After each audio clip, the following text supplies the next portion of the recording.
Okay.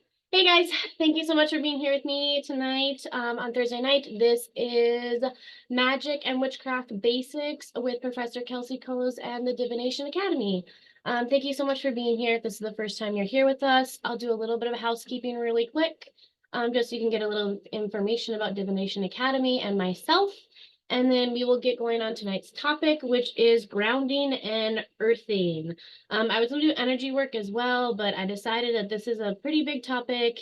And based on what's questions being asked in my study group and questions being asked by other students, I feel like a lot of people really need this topic right now. So I didn't want to rush through it. So I'll do energy work a different class. So today we're going to do earthing, grounding, and then forest bathing. If you don't know what that is, it's pretty fun. It comes from Japan. Actually like everywhere culturally, but Japan is the one that like mainstreamed it. So with the little bit of housekeeping that we have here, if you've never been with us, Divination Academy, we are an online pagan academy. We also do stuff in person in Colorado. And then we have professors like globally that do a lot of classes online for you guys. We are a free pagan academy. We believe that education be free, accessible to all. We'll never ask you for any money or anything like that. We just want to teach and spread information. That's what we're here to do, and that's what we're here for you guys. So if you have never found us before, the number one way that you can get in contact with us after class, I definitely highly recommend sending us a DM asking us to enroll. Because you'll get access to creating a student page, you'll get access to certification programs, you'll get access to professors a lot more frequently in chats. You get our community page and a bunch of other stuff. So I just put a link in the chat for our Facebook page. So like I said, send us a direct message saying you want to enroll as a student, and we'll send you through there. The next link that I'll put in the chat here for you is going to be to our YouTube page. So this is where majority of our classes get posted. All of mine get posted here. Sometimes it does take, I think Alex last time said like up to 6 weeks she has right now, because there's a lot, like we have like thousands of videos in there, and she watches all of them before they get posted. But I think right now we have over 140 classes for you guys to go watch on a lot of different topics. So definitely go take a peek at them. And then the last link that I'll put in the chat for you guys is going to be our website. Our website, we have a ton of stuff on there. We have study guides, bibliographies. We even have like full books on there for you. We have tons of resources for you to go to. You get information about our professors. You get information about our certification programs, about our private apprenticeships, all that. So there's everything that you need to know about us is on there as well. So definitely take a look at that just for the resources sake. Take a look at it because the resources are amazing that we have listed on there for you. To the back, that is all I have for the Divination Academy. The last thing that I usually do is if you haven't been with me before, I always give you a little bit of about me. So again, my name is Professor Kalsee Kohs. I am from Central Minnesota. I am a solitary practitioner. I am a gray witch practitioner. I am a mystic. I pull from every single path, every single pantheon, every single culture. I do not pull from just love and light. I pull from everywhere. So I believe fully in balance. I believe in duality. And so that is how I teach. And that's what I have to bring to the table and to offer for you guys. Tonight I'm not doing any rituals or any magic or any casting or anything like that. It's just going to be teaching for you guys, so I won't go into that. But that's what you guys get to know about me tonight. Okay, so we're going to jump into it. We are doing grounding and earthing. A little bit of a disclaimer. When I started and scheduled this class, I was going to teach it to be inclusive the way most spiritual teachers teach this. Just to not try to rock the boat and to be as inclusive as I possibly can. I've decided since writing this study guide and since teaching this class, I'm not going to do that. I'm going to teach it the way that I believe in it. I'm going to teach it the way that I see it. I'm going to teach it the way that I look at the definitions of these terms, because I believe in it strongly, the way that these terms are. So my first disclaimer that I have about this class, majority of spiritual teachers, they teach that grounding and earthing are the same thing. They're interchangeable terms. That is not true. It's just simply not true. They are not interchangeable terms. They are not the same thing. They're different concepts. They are different practices. They are different things and different modes for you to do. Now, earthing can be a way to ground yourself, but not all grounding is earthing. not every technique to ground yourself will include earthing, will include the earth, will include part of that. So that's the key distinction, and that's a key difference. For me to explain this in another way, in an analogy, it is like somebody coming up to me trying to tell me that they're Lutheran, but they're not Christian. That's just not that's just not possible. All Christians are Lutheran, but not all all Lutherans are Christians, but not all Christians are Lutheran. So like that's the analogy, like the way that you look at this is not all grounding is going to be earthing, but all earthing is a type of grounding. So that's how I want you guys, that's how I'm going to teach it, that's how I'm going to look at it. They're not interchangeable terms for me. They're not interchangeable things. That's just not how I see it. The other way, the other thing that I want to teach with this as well is that there are different types of grounding and different reasons why you ground. You can ground for spiritual purposes. You can ground for mental health purposes. You can ground for physiological and biological health purposes. You can ground also for energy and energetic purposes. You can ground for all those reasons at once, and you can separate it and ground for just that specific reason. There are different reasons for why you ground. For example, when I do like deep grounding that requires like actually imagining my roots, growing my roots, energetically connecting my roots to the earth. I'll explain this a lot more detail later, but when I do a grounding like that, that's usually for me more spiritual. It's usually more energetic. It's more like that. But when I need to ground for mental health because I'm about to have a panic attack, that's very different, but it's still grounding. It's still a way to ground. It's still a way to benefit you. So I want to also have that disclaimer as well. There's different reasons for why you can ground and different ways that you'll end up using grounding. Okay, fabulous. So we're gonna get going here. First, we're gonna start with earthing. So I think that all empaths, all people actually, but empaths specifically need to learn all of these techniques personally, at least one of them. The reason being is that if you're on the empath spectrum, and I consider it a spectrum, everybody's going to be empathic in different ways, for different abilities, for different intensities. But you are going to absorb negative energies. You're going to absorb stressors a little bit more. You're going to absorb those electrons a little bit more. And you're going to get overloaded electronically a little bit more with those negative energies. So you need to be able to actually harness these a little bit more, and you need to make them a part of your routine, whether it be daily, weekly, or monthly, depending on, again, where you end up on this empath spectrum, how often you're around people and how often that you need it. But I think every person on the planet should be doing some type of grounding at all times, whether it's for mental health or spiritual reasons or energetically, also just for our body. And I'll explain more like the science behind it, because there's literally science behind this and why we need to be doing this. The reason why I say that, so when you come to earthing, I think earthing, it's a really misunderstood. It's a big reason why I'm kind of really trying to hone us in on this distinction, because earthing therapy isn't just the act of grounding, like I said before. A lot of people use them interchangeable, but earthing therapy is actually, it's very specific practice of spiritually attaching yourself to the surface of the earth. So you are spiritually, you are energetically, you are attaching yourself specifically to the surface of the earth. So whether it is dirt, whether it is grass, whether I try to stay away from gravel because most gravel is gravel's man-made. If you're in a city, I say cement can work. If you can't get to anything else, I say it's a possibility it can work. If it's wet, it's also going to be way more effective because it's going to be more conductive. But it's literally being on the surface of the earth, whether it's a tree as well, whether you're touching a tree, whether you're touching foliage, anything like that, but it's literally, to the surface of the earth. That's the key difference between earthing and grounding, because grounding doesn't always have, like I said, it doesn't always have to do with the earth. There does not have to be involved when it comes to grounding. Grounding can be many different things, many different techniques for many different purposes. But earthing is, like I said, it's that specific practice where you are going to the earth to get the earth's electrons. You are going to sit there and transmute those electrons through the surface, whether a lot of people prefer to do the bottom of the feet, but honestly, it's literally any part of your skin or your contact. You can lay completely down. You can have your hands, you can have your feet. It can literally be just sifting through, dirt and digging through dirt. It's whatever you're touching with it.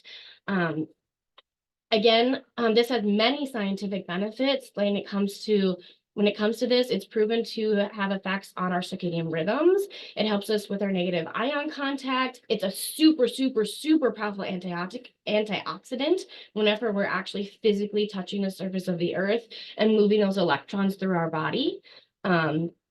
Some people and some teachers will say that your contact has to be through your bare feet. I just don't agree with that because I get it, because you're getting to, the bare feet is, it's the bottom of your body. It's the closest that you can do to your body. A lot of other teachers also say that it's actually, you have to do it when you're sitting for earthing therapy, because then your root chakra is going to be attached to the surface of the earth. And your root chakra is going to be there to help ground you, help balance you, help bring you into the earth, and help pull up that earthing energy.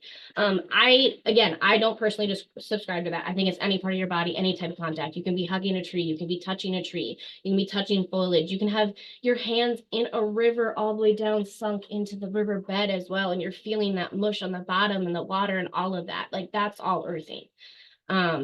But again, like I said, some teachers teach that it does need to specifically be your feet. I just don't agree with that. I believe that earthing is actually typically easier than when it comes to grounding.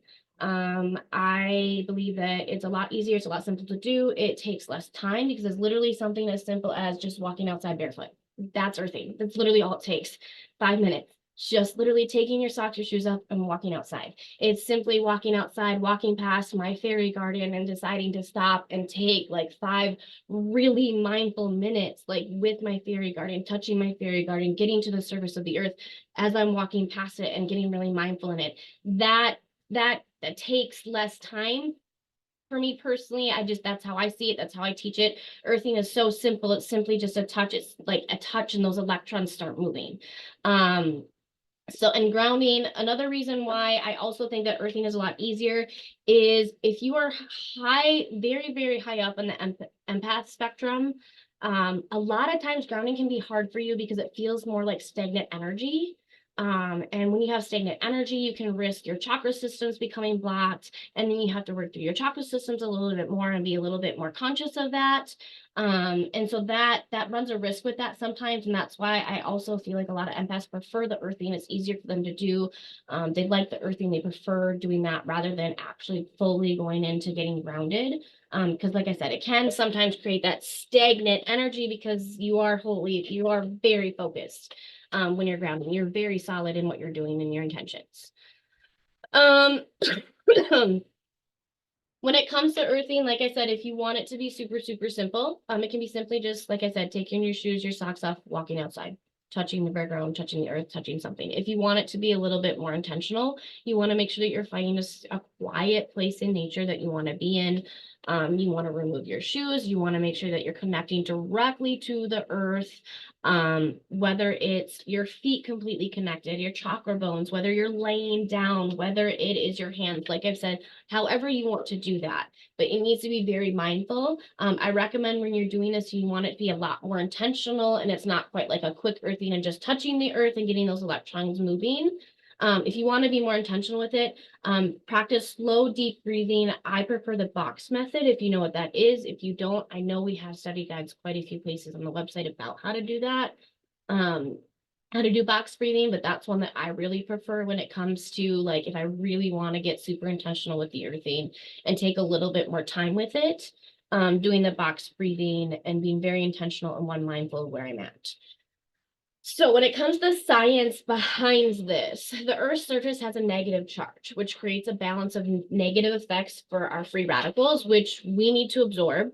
We need to have those we need to have those free radicals. We need to have those atoms. We need to have those electrons in our systems. Empaths have the ability to feel it, like I said, a little bit more intensely, a little bit more increasingly. Because we can feel that a little bit more intensely, it possibly makes us sick if we get overwhelmed with it. So depending on how far you're on the spectrum, it multiplies that depth, it multiplies that rate, it multiplies the frequency of which you're bringing those electrons in and how much you're absorbing and how much you get overwhelmed. And that's when sometimes you kind of sit there and you feel kind of like you're this ticking time bomb and you're going to kind of like explode. So when you sit there and you connect to the earth, that's when you have the free flowing connection. It'll literally go throughout your entire circular system to rotate and move those atoms out correctly. You get the correct negative energy coming in that your body needs to be able to function on a lot of different levels. Your immune system needs this, your circadian rhythm needs this. Like I said, a lot of mental health has to do with this. When it comes to why am I drawing a blank right now? I'll remember it. I'll remember it eventually. Bear, bear with me. Another reason kind of why this works is because the planet's electrical, we're electrical. It's a conductive system that works between us. It carries electrons from our feet to the earth. Even like if you think about it, like back in the day, our shoes used to be made entirely of leather because leather is a natural conductor to help us move those electrons through our body. It helps us move our electrons. It helps us make it quicker. It helps us make that flow between our earth and our body. We still use rubber, which can be a grounding substance as well, but leather is definitely more conductive. Another reason why this affects us scientifically and why it's so important is we live in a world that's completely surrounded by an electromagnetic field, multiple of them, because of so many reasons, because of our buildings, because of all the electronic technology that we have. We have wireless routers everywhere. We have the satellites up there. We have our TVs. We have our cell phones. Like we have so much electric magnetic fields and so much electric magnetic energy going on. We simply can't avoid it. We can't avoid being bombarded by it nowadays. The only way that you can do that is if you take absolutely drastic measures and you do the best that you can to go off the grid. And even then, you're still going to get bombarded with some of those electromagnetic fields. For one, the Earth has its own. And then you still have the satellites. You still have everything going on around you. If you're at my class right now, obviously you like technology. So like those electronic magnetic fields, they're around you. They're around you in abundance. So when we have too much of that, those electronic magnetic fields, they create these abnormal frequencies and they end up hindering the natural processes of our body. When we're exposed to them too long, it can cause many health problems like inflammation in our body. It can cause chronic diseases like arthritis, diabetes, cardiovascular disease, and a lot of many more. It also affects our mental health. It affects us it can affect our circadian rhythm. It affects a lot of things around us when it comes to our body. So this is another reason why scientifically it's so important and it affects us so much to get those electrons moving and to be able to get those excess out and release to an energetic system that can absorb them, that can hold them. When you do this, when you are part of earthing, it is known there's so many studies. I'm pretty sure I have a ton listed in the study guide. Especially when it comes to forest bathing. I have a ton of studies listed for that too when we get to that. But a lot of studies have been done on this, that earthing reduces long-term inflammation. It is one of the best antioxidants that you can have access to. So it helps with a lot of boosting your immune system, improving your energy, promoting more rapid healing, reducing anxiety. I feel like it's a cliche that people say this, that going outside and just being in nature will help anxiety so much. I fought this tooth and nail for so long. And I was really only for a long time doing this from a spiritual perspective and an energetic perspective. But when I went to it and started looking at it from a mental health perspective, and whenever my anxiety was getting really out of control, which it does often prior to DBT, I have OCD. So I have very extreme version of anxiety. So when I started doing this and incorporating earthing as part of like my mental health practice and actually accepted that cliche, anytime I would start to feel a panic attack and I started to understand like what was actually triggering that OCD to try to actually stop that internal dialogue, one of the first things that we did was actually just have me running outside and touching something really fast. Just touching something outside in nature because of the electrons that it did, because of the fact that it calmed me down, it got me in a different environment. It got me into a different area that wasn't panicking me anymore. The fresh air, just everything that has to do with being outside. But mainly, like I said, because of these electrons that move, it immediately changed the energy that was in my body and allowed me to not sit there and think that just because this blanket isn't folded the exact way that I would like it to be, and my son has now moved it 10 times, I'm not going to have a freak out and think that the world's going to end and my house is going to burn down. So like that literally, like accepting this really, really helps with your mental health. I feel like I said, I feel like it's a cliche, but it really, I personally can attest to how big of a difference it's made for me. Because it, like I said, it really, really helps with anxiety. It really helps reduce that. It helps with that sympathetic system. It helps with that nervous system balance. It helps with that charge. It helps with all of that. Um, when it comes to earthing and how you earth, I really kind of touched on the basic ways to do it. Simply just remove your shoes and socks. Have bare hands, have bare skin, any part of it. You can take an intentional walk on the ground barefoot. The bare minimum, I would say, is 5 minutes that you need. You can also simply just do a touch. If you want it to be intentional, though, I would say 5 minutes. I think the most I've ever really done for earthing outside of like a forest bath and like really, really doing that is maybe 30 minutes to 45 minutes. I feel like it depends on who you are and on your empath spectrum and where you are in the empath spectrum. I feel like any more than that, you're just doing it for mental health and relaxation at the point, and that's totally great. It's totally fine. But when it comes to like the electrons and like moving between the earth, and things like that, I've never needed more than 30 or 45 minutes. Which is again why I feel like it's way less time. Grounding, that can take me a few hours to be fully grounded and fully settled and fully ready to go if I choose to go outside and do it that way. Like I said before, you can sit, lay, stand, you can walk. Some tips when it comes to earthing: a wet surface is a much better conductor with the electrons between the earth and your body. If you work or live in town, you can also try walking barefoot on the pavement. You might get some weird looks. You might be concerned about like dirt but you should be barefoot anyway, so who cares about the dirt? But like gum and stuff or like glass. But if you're mindful about it, I've done it. I've walked barefoot on the pavement. I also kind of don't really care what people have to say or think about me. When it comes to another alternative is you can invest in conductive footwear. If that's something that you want to do, if you have a hard time being able to get access to like actual earth because you're in a city environment and you're in an apartment and you don't have access to that super easily and you live a super, super busy life, you can invest in some conductive footwear that can help with that. I know they're super hard to find, but if you have a chance to find all of their shoes, that's totally awesome. Surfaces that would be considered non-conductive, you want to kind of stay away from asphalt, vinyl, and wood. You're really going to receive absolutely no benefit in contact with those. I also kind of caution against gravel because gravel is usually somewhat, some way, shape, or form man-made. So gravel, it's usually say to stay away from that. There is a way to actually do indoor earthing as well, because I touched on before, like I know some people, it's just not easy for them because of schedule, because of where they live, things like that. Since I'm in the Midwest, I have plenty of opportunities in order to earth. Even with me living in a city, I have plenty of opportunities to be able to do that.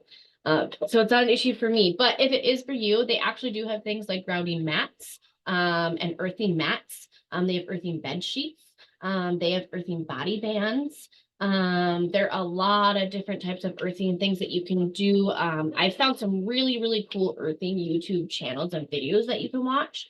I obviously it's not quite the same as being in earth, but at least you get that experience around you while you're meditating. You can try to, visually immerse yourself in it while doing that. You can also have it playing, like one of those channels playing while you're sleeping. A great way to do like indoor earthing as well. And then just having plants around you. You can have plants around you in your home. That's totally a way to indoor earth. You have soil in there. That's like you'll have soil in there. You have the plants, so like it's definitely a way to be able to do that. There are some medical cautions that I have when it comes to earthing. Just because like if you take any medications that have to do with thyroid or diabetes or blood pressure or blood thinners, I just have the medical caution. Please just contact your physician if you're going to use any or of the indoor earthing products. Just because some of those things need to be monitored because of the medications, to be able to monitor your health improvements and make sure that they're not going to like do anything or interact at all with that. And then I also want everybody to keep in mind when it comes to like medical cautions and things like that, it isn't considered like this cure-all medical treatment for diseases. It definitely helps. It can definitely help like reduce, but like inflammation is, if it's caused by like a major like chronic disease or like premature aging or anything like that, like this isn't like a cure-all for that. So I don't want anybody to think that like I'm trying to give this huge cure-all for like pain or chronic disease or any inflammation in your body or anything like that, because that's not what it is.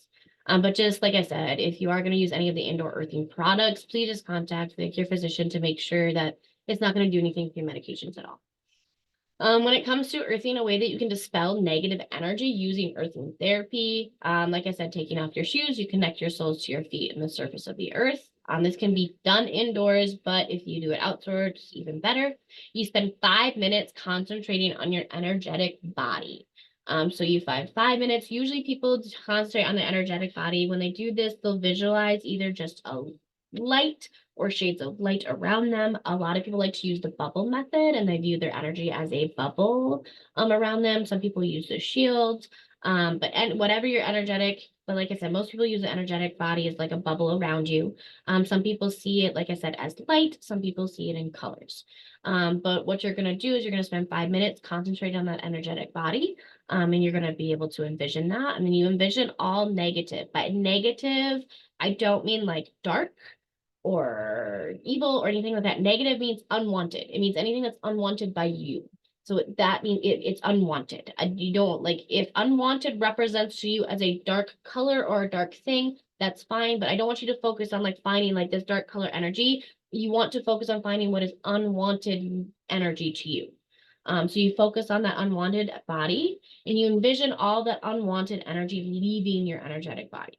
You envision it being neutralized in bubbles that swirl around you in a circular motion, flowing out of your right foot and ending in your left foot. So you go throughout your whole body. You make sure that you're moving it. That's what that ensues. That's what that ensures. Sorry, I didn't mean to say ensues. That was totally the wrong word. That's what that ensures. And then you want to make sure that you ensure that you do this visualization. That when you have it leave your left foot, I don't usually like to do this because I'm so great, but I actually with this one make sure that it's white when I'm leaving my left foot. Just because I want to make sure that like nothing possibly could have gotten mixed in that I was unaware of. But I always try to make sure like with this one, I actually do focus on white light, but you can do whatever you want. It's your practice. But this one I do actually focus with white light, which is unusual for me.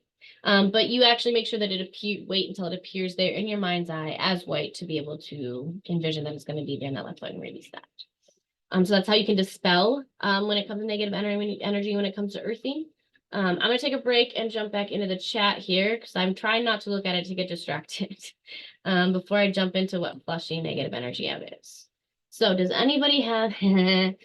I knew Honey was going to notice the Goku shirt. You always notice the anime ones. Can you ground too much? Morgan, that's a good question. There's really, really mixed answers about that. I personally have not decided how I feel about that answer, to be honest. Because I keep getting very contradicting answers about that from different teachers and from different books that I've read and from a lot of different sources. Some people think yes, because of like the flow of energy that it is possible to expel too much out and not bring in enough at the same time. So if you're not making sure that you're replenishing that energy and bringing enough in, I can totally understand that it is possible to ground too much in that sense. If you're just trying to make sure that everything's getting like only focusing on flushing things out when you're grounding. If you're making sure that that whole circuit and energy is flowing and moving, and you're making sure that things are being releasing and brought in at the same time, I don't see how that could end up being too much. So that's my answer on that. Yes and no. Does that answer your question? If anybody has any other questions, now you can either unmute yourself if you would like, you can put it in the chat, whatever you want.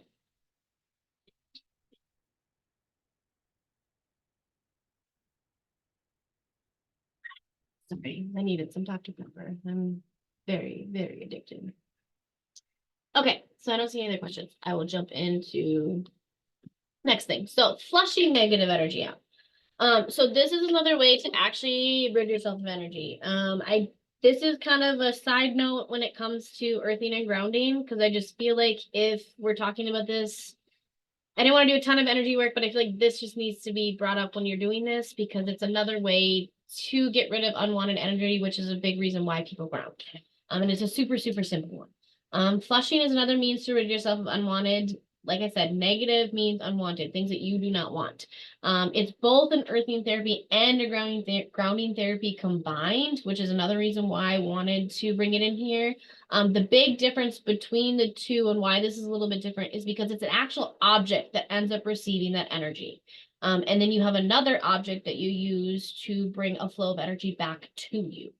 So this uses objects rather than the earth or just simply yourself, because almost every single other grounding technique, like earth grounding technique that I'll teach you is going to not involve any type of objects at all. As well, it's all, you know, energetic and mental. But this does involve an object. So what it is that it is where you flush. It involves sending your negative, so a negative unwanted energy into an object. So then you can transmute that energy into energy that you would like. So you always want to remember that there's two parts to the flushing. You want to remember that the flushing part of it is you will hang on to, like, I have details on how to do it a little bit below, but you'll make sure that you are disposing of that energy, whichever method that you choose to use, into that object. You're expelling that energy into that object. And then you need to have an object to be able to bring energy to you, because you need to make sure that you have that circuit flowing. A lot of times people use a salt lamp. It's a super, super, super common thing that you can use. You can try using water and bowls of water. You can try using bowls of salt. I love to use bowls of salt for this, because you can have one that you literally flush that negative energy into, and you have the other one that you can pull that negative energy from, because salt is all, like, so purifying, and it just, I love salt. You use salt for literally everything. Another way and another idea of flushing, a lot of time is a tree hugging. This is a way that a lot of people end up using an object when you're earthing and the grounding together. Tree hugging. This is going to be a great way to look at that, because you're going to be hugging that tree and you're going to be bringing that energy, like that unwanted energy out, but you're also going to be bringing energy in from that tree as well. The tree, like, yes, it is a living organism, but it's also an object that you're using to transmute that energy through, just like as if you would use running water and salt as well.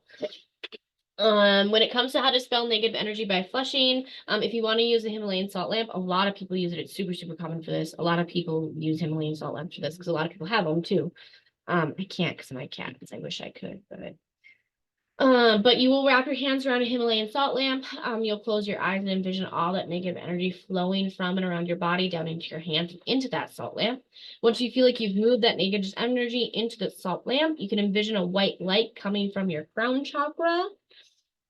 You follow that white light all the way through your body, and you make sure you pause at each chakra point to make sure each one of your chakra points is being filled up along your chakra point, around your chakra system, all the way through your feet. And you make sure it goes all the way down through your feet and it surrounds you and fills up your energetic bubble. So that's how you're going to make sure that you're flushing and bringing that energy in. Like I said, if you use a salt lamp, some people are able to use that one salt lamp as an object. I prefer to use two different objects. I like to have one bowl of salt for the flushing out and one bowl of salt for the flushing in. But again, that's one thing to where you can do that how you like. It's going to be up to your personal preference. So that's it when it comes to flushing. Flushing is super simple. There's, like I said, there's really not much else to it. And it combines those two things. It combines earthing and grounding together. Okay, so grounding. Grounding is probably the most common method that most people have heard of. And they've probably heard the misconception that it has to involve the earth. Grounding really is connecting to yourself. It's centering to yourself. This can mean multiple different things for different people. So the truth, like when it comes to like grounding, some people view grounding as, when it comes to centering yourself, they're calm, they're at peace, they feel this very peaceful, calm, serene emotion, and that's them being grounded. I actually want to challenge that if that's what you think grounding is. I really, really want you to challenge that, because it's actually not being grounded. Because being grounded is being in wise mind, and being in wise mind while being grounded and being centered and being connected to yourself.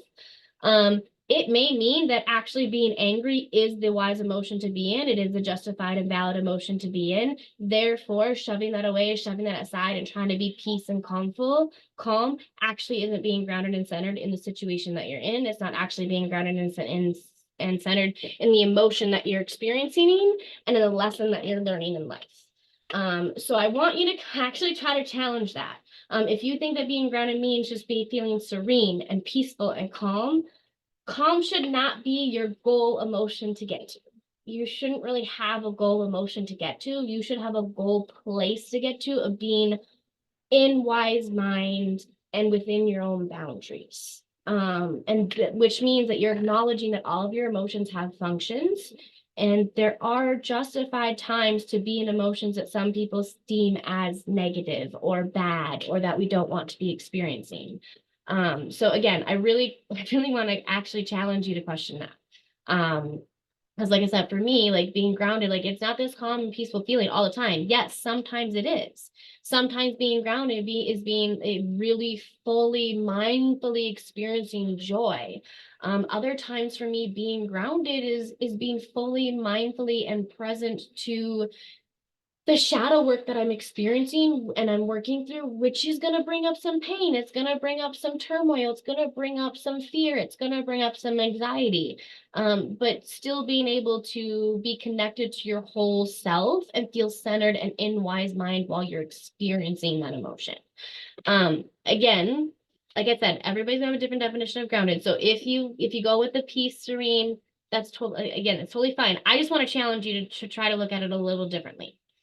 Other ways that some people kind of view grounding and looking at the definition of grounding is literally just being connected to your soul's purpose. Some people do view grounding as like being connected to like earth energy. I want you to try to challenge that as well. I just really, earth energy doesn't have to be a part of it to be grounded. Grounded is being solely connected to you and who you are and being grounded to yourself and your energetic body and your physical body and your soul body and just yourself as a whole when it comes to that.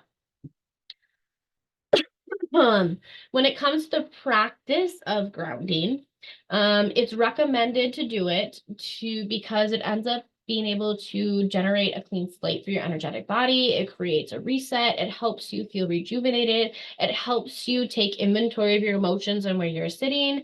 It helps you be able to transmute and expel and replenish your emotions, your spiritual body, your energetic body, some of your physical body as well. And when you are doing the act of grounding, it also can help restore your circadian rhythm if it's off, which in this day and time, it's bound to get off. I don't know how many times I have to reset mine. It's kind of nuts. When it comes to grounding as well, in the practice of grounding, you are also going to be able to use the practice of dispelling if you want to do grounding from an energetic standpoint. And if you are using it for an energy purpose and an energetic standpoint, this is another way that you can dispel negative energy from yourself. And again, negative means unwanted. Grounding is also another way to, if you want to work with it with energy, to bring positive energy sources up and in. It's a way to create that circular motion of energy. It's a way to create that circular motion of energy within yourself. Grounding is a way to connect to your root chakra if you work with your chakra systems. And you're working with energy that way, and you're working with grounding in an energetic standpoint. When it comes to working with grounding from a spiritual perspective, and you're using it for spiritual perspective, and you use these practices from that standpoint, it can help you reconnect to deities if you've been lost to them. It can help you reconnect to your magic and witchcraft practice if you've been disconnected and lost from it. Grounding also helps you get connected to your own magic within yourself. It can help you get connected on what you want and realigned with your studies. If you've been disconnected from it spiritually like that, grounding also gives you a way to spiritually and magically, it helps build a foundation for psychic intuition, psychic trust. It helps building your psychic powers as well. When it comes to that from a spiritual perspective, when you're doing the act of grounding, from a spiritual perspective, it can also help open up those channels for other entities and other deities to be able to reach out to you or for you to be able to reach out to them. It makes those messages a lot more clear to come through. It also makes you able to receive them. I can tell you if you've been with me before in classes, I do a ton of deity work. Deity work is incredibly central for me in my practice. And if I don't ground regularly, I will literally get the door slammed in my face if I want to talk to people. They won't deal with me if my energy's haywire and I'm not grounding. It's when you are grounded, it opens that up. It opens that connection up a lot. So from a spiritual perspective, when you're grounding, that's what it can do from you. From a mental health perspective, it helps bring you out of emotion mind into wise mind. It can help pull you out of your logic mind back into wise mind. It can help stop you from ping-ponging back and forth if you have issues like that. I do. I have dealt with bipolar disorder and borderline personality disorder. I also have multiple personalities. So grounding helps make sure that I don't let one personality take over for me. Like literally, if I don't ground, there is one personality that will take over, and my husband's not a fan of her. So I try to make sure that she's not present quite as often in front and center. So from a mental health perspective, it can help you with things like that. If you use grounding, from a mental health perspective, it can help when it comes to panic attacks. It can help when it comes to depression. It can help pull you out of any type of mania episodes. I don't know how many times grounding has pulled me out of a manic episode. From a mental health perspective, like there's so many ways that you can use it for that. I'm going to go over a lot of different ways you can use it for this too in more detail. Right now, I'm just kind of giving you guys that overview. Let's see, I've done energy, spiritual, mental health, the biological, physical, physiological, and health perspective of grounding. If you're going to do grounding for that reason and that purpose, it helps with immune system, it helps with inflammation, it helps with diabetes, thyroid disease, cardiovascular disease. It's helped with my asthma, it's helped with my eczema. It really, really has helped with my asthma. If I'm not going outside and grounding, this is where I combine grounding and earthing. This is when I actually say that like earthing is grounding. It's for my asthma purposes, like going outside and actually doing that. It really has helped open up my lungs a lot, and helped with my breathing a lot. It helps with your circadian rhythm. Huge tip. I learned it from DBT actually. When it comes to like grounding, if you do any type of grounding, there's a couple different ones like body scans and things like that that you can do for grounding. If I was ever like in a manic episode and I literally had not slept for days and like I super needed to sleep, I would do one grounding exercise and like, and there would be like, it would be done. So whenever I would notice that I was not letting myself sleep for days, I would literally sit there like, why? What have I not done? What have I not done? What have I not done? And then it would pop up to me, I haven't grounded in like a week. No wonder I'm not sleeping. So from a mental health perspective, it really helps. From not mental health, and then also psychological. It helps reset that circadian rhythm. It really forces you to actually go back to sleep. When it comes to, like I said, grounding, what it is, like I said, I have a lot of different definitions in here, because it's all kind of different kind of how you look at it. But it gets you out of your head, it gets you back to your physical body, it helps you connect to yourself using senses. That's a big thing, is it really uses senses when it comes to grounding. It's your energy, it's your emotions, it's your senses, it's everything around you, it's the frequencies around you. Your five senses are huge. There's one that I'm going to teach. I'll go over. That's a 5, 4, 3, 2, 1. That's amazing. Your senses are. It's all about the senses. It's all about that. For some people, like I said before, it's simply just ensuring that your soul is just, you're aware. You're aware. You're present in your body. You're connected to your soul. You're actually just self-aware. For some people, literally just grounding simply just means being self-aware of what you're doing and what's going on around you. Literally that's another way that some people look at it when it comes to grounding. It's literally just getting yourself more self-aware, more present of yourself, your soul, your body. Overall, if you feel energetically grounded, you'll feel very healthy. You'll feel centered in what your soul purpose is. You'll feel connected to your sacred contract. You'll feel connected to deities if you work with them. You'll feel connected to your own energy. You'll feel connected to your magic and your practice. You'll want to learn a lot. You'll feel safe and secure and stable. You'll feel a sense of belonging. You'll have balanced moods and emotions. You'll have a lot more energy. You'll have lower pain levels. I know that when I really focus on grounding and I make sure I'm super intentional about it and I have more of it in my life than typical, my lower back pain will get a lot better. My pain in my knees will get a lot better. My hands, I don't quite know what's going on with them, but ever since I've had my son, I think they did something with my 4 attempts at an epidural to put in with my nerves. So like my hands will literally just drop things and let go. Like I don't have complete control of them anymore. And I've noticed when I am actually grounding a lot more, that's actually lowered and they don't hurt as much. And I don't have that happening quite as often. I've talked about getting improved sleep. You'll also be triggered less often. If you focus on grounding, especially with PTSD and CPTSD. You'll be a lot less triggered. You'll be more aware of your triggers as well. Um, when it comes to grounding and the science behind it, if you want to look at it when the earth is again, and even from the electronic magnetic field around you, it's all about electricity. It's all about electricity. It's all with the electrons that are flowing. It's all about everything that's flowing around us. How to know if you're ungrounded. Most people can tell. Most people can tell if they're ungrounded. They may not want to say it, but most people can tell.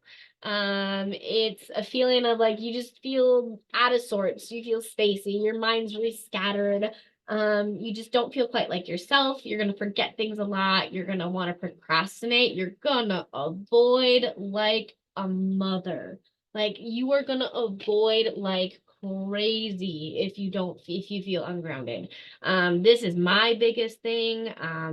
I get crazy busy. As you guys know, I do a lot of things and I like my life that way. But if I get ungrounded, I will literally start to avoid everything. I will literally look at everything. It'll just pile up and I will avoid and avoid and avoid and avoid and avoid until I get myself regrounded. And then I start going back to my to-do list and my projects and the things that make me really happy and joyful in life. Um, if you feel ungrounded, your thoughts can feel very noisy and very busy. Your mind may never quiet down. It may never stop racing. You often will have excessive worrying in your inner dialogue that can't be silenced. And typically it's a negative inner dialogue. It's not a very friendly, nice inner dialogue that's going on. It also usually leads to a person being not present in their job that they used to like anymore. They're not present in their relationships. They don't show up for people anymore. They're not going around people. They get really antisocial. They're not showing up for their commitments anymore, and things like that. If you don't feel grounded, you can start to look and feel like very frustrated all the time, very insecure, very anxious. You're overwhelmed by the lightest of things. I know, for example, like if I get really ungrounded, if technology does not do what it is made to do, the second I ask it to do it, I will get so overwhelmed and so frustrated and so mad. It is ridiculous. That's the best way to, it is ridiculous. It is absolutely uncalled for and ridiculous. But that's for me a great, like if that starts happening often, I know I need to reground myself because something's going on and I have been missing something. So you'll start to notice things like that happening. You'll feel disconnected. You'll feel stressed out a lot and about things that you're not normally stressed out about, things that you just like normally just roll off your back. It's not just like stuff you're normally stressed about. It's going to be like unusual stress. You'll get really, really impatient. This is something that's very big for me. When I'm not grounded, I get incredibly impatient, incredibly, like to the point to where like if I have to stand in line at McDonald's for like 2 minutes, like I'm gonna bite somebody's head off. um and I don't want to be like that. That's definitely not me, and that's not what I want to be like. So when that starts happening and I start feeling those urges and like I start to notice like I can't even stand in line, like this is getting ridiculous, I know that I'm not grounded. I know that something's going on and I know that I need to go reground myself. You'll have a lot of emotional outbursts, whether it's trauma related, whether it's just anger outbursts, whether it's crying, whether it's anything. You'll just have a lot of emotional outbursts. Um, and then you'll feel really easily triggered, way more than normal. You'll feel really raw. So if you start to feel really ungrounded, it can start to feel and look like that. But also remember, everybody responds to being ungrounded differently. So everybody's going to respond differently, and how to figure out how you become ungrounded is becoming very increasingly aware of what happens to you. Being very intentional of marking down what's happening to you.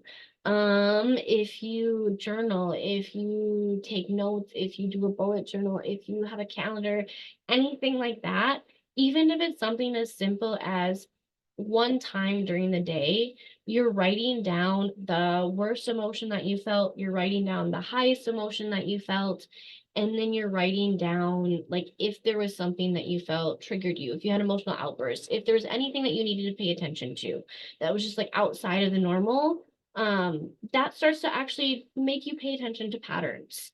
You can get way more detailed, way more complicated than that. I actually have a whole calendar and thing. I pick 5 behaviors I choose to focus on, and I tally every time I do those behaviors throughout the day so that I can behavior modify myself. But simply just starting with like recognizing like if you had an emotional outburst, if something like if you felt down, what was your high, what was your low, like those 3 things start to make you understand like, am I being triggered, am I being ungrounded, like is my energy being different, is something happening to me? And it'll also show you how you respond to that. Do you get frustrated? Does your anxiety go up? Do you get really stressed? Do you start to avoid? Do you get really impatient? So again, like everybody's gonna respond differently. So if you start tracking that and paying attention to that, you'll be able to figure out how you respond to that. And then you'll be able to respond accordingly in the future. Okay, so when it comes to that, some techniques that you can use for grounding. Um, the ones that I'm gonna go over here first, they can be used, I've used them for spiritual purposes, but I typically use these for more mental health reasons, if I'm grounding for that reason. The 5, 4, 3, 2, 1 grounding technique is honestly my favorite. It's one of the quickest ones that you can do. It's the one that doesn't require like a lot of time because you don't have to be in like a meditative state or anything like that to do this type of grounding technique. And you can do it anywhere. You can do it anywhere that you are. This is a technique that can be at work. This can be in the car. This can be, on the train. This can be in the bathroom while you're pooping. This can be literally anywhere. So the 5, 4, 3, 2, 1. The goal of this is to be able to use your 5 senses to focus on the moment and get you very mindful and on the moment that you're in, to bring you back to your physical body, to bring you back to your emotional body, to bring you back to your spiritual body. It brings you back to yourself.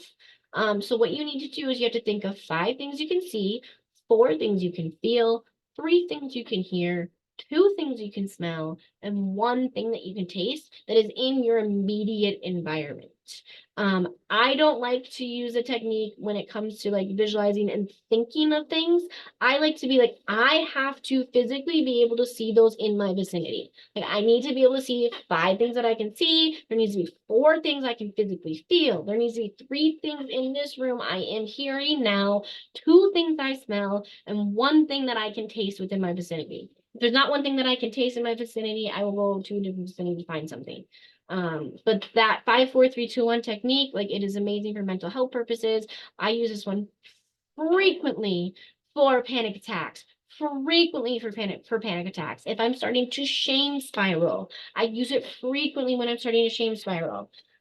This is a fantastic one for that. The next technique that we have is playing the categories game. It's where you try to think of one type of category, and then like it's like, oh, a type of dog or countries around the world or books that I've read.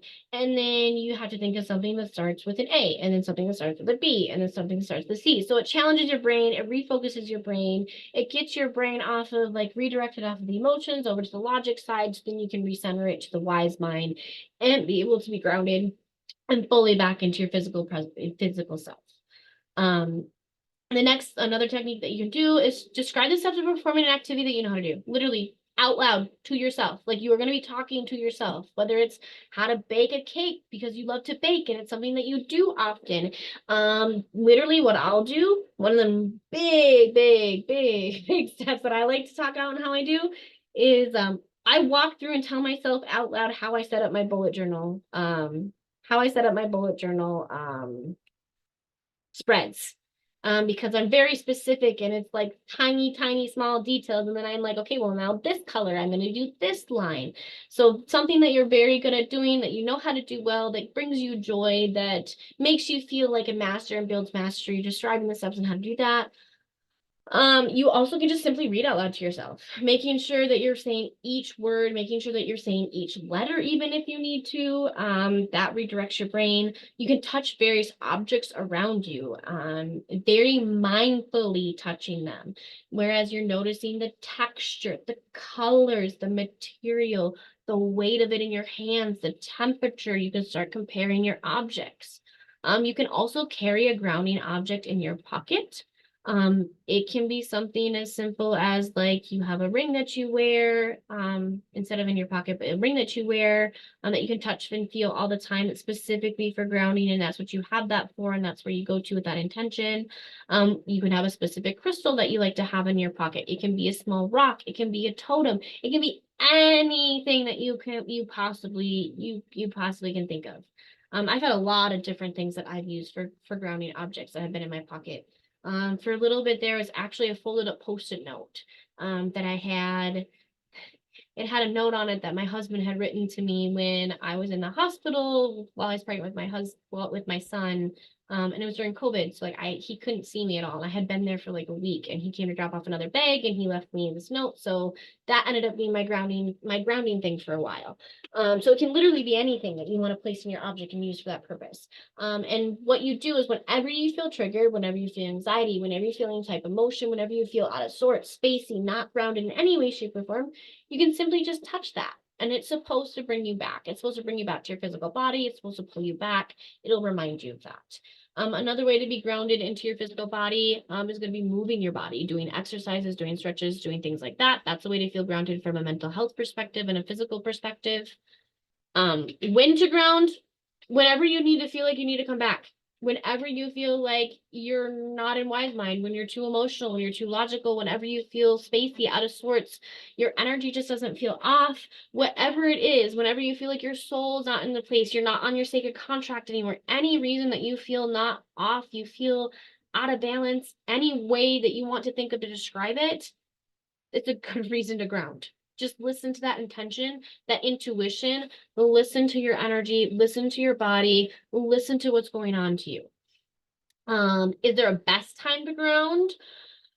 Most people say during the golden hour in the morning, for your energy, but honestly, anytime. I really don't subscribe to that. I think it's literally anytime that you need it. I don't see why there's any time not. I personally love to ground during the moons as well, making sure that I'm doing it during the full and new moons, because I'm also pulling that energy in with it as well. You can also make sure that you're doing it before you have a big event, whether it's a conference call or a meeting with your boss at work, going to a family function, going to a job interview, going to one of your kids' concerts, anything like that's an event that it's going to require your undivided attention. You want to make sure that you feel grounded. You want to make sure you're mindfully present. If you're already getting anxious about it and worked up about it, like make sure that you're grounding before you do it. If it's to a family event, you can do a grounding technique the entire drive there. The entire drive there if you need to make sure that you are fully centered in your physical body, attached to your soul, attached to your spirit, attached to everything to where you need to be. Also make sure you're grounding after events. I never not do this one ever because I want to make sure that no matter what happens and whatever energy I was around, if anything affected me or anything happened, I want to make sure that I'm back and I'm present to myself. I don't want other people to be connected to me. I want to be re-anchored to my soul. I want to be re-anchored to my energy. I always do this after, especially if it has to do with family. I always do this. I want to get separated from energy. Other times that you can ground is anytime that you're going to leave the house. I personally do this because OCD, and when I was going through a severe mental health breakdown, I literally couldn't leave my house for 3 years. Like I physically could not leave my house. It was not something I could do. I always do this now before I leave my house. It's literally something I can't not do it. It's just something I have to do. Other times, if you're gonna have a really difficult conversation with other people, if it's with your partner, if it's with your best friend, if it's with a boss, like if it's gonna be like a heart to heart, if it's gonna be an emotional conversation, if you need to come to them with a dear man, if you need to do any of that, like that, always make sure that you do that. I make sure that I ground every single time before I go have an important conversation with my husband. Whether it's important about him, important about me, important about our family. Like I always make sure I'm grounded before I go into that. I always make sure that I'm fully connected to my physical body. I'm fully connected to my soul. I'm fully connected to my wise mind so that I'm not going in with any pre-assumptions of what he's going to say, any pre-assumptions of what I'm going to say, any pre-assumptions of making interpretations and making sure that I'm coming into it like I said, wise mind and full-hearted and grounded and fully connected to myself. You can ground on the go anytime that you need to. There's lots of different ways that you can do that. I put some ways in the study guide. It's simply massaging your temples. It's doing 5, 4, 3, 2, 1 is one way. You can hum your favorite song.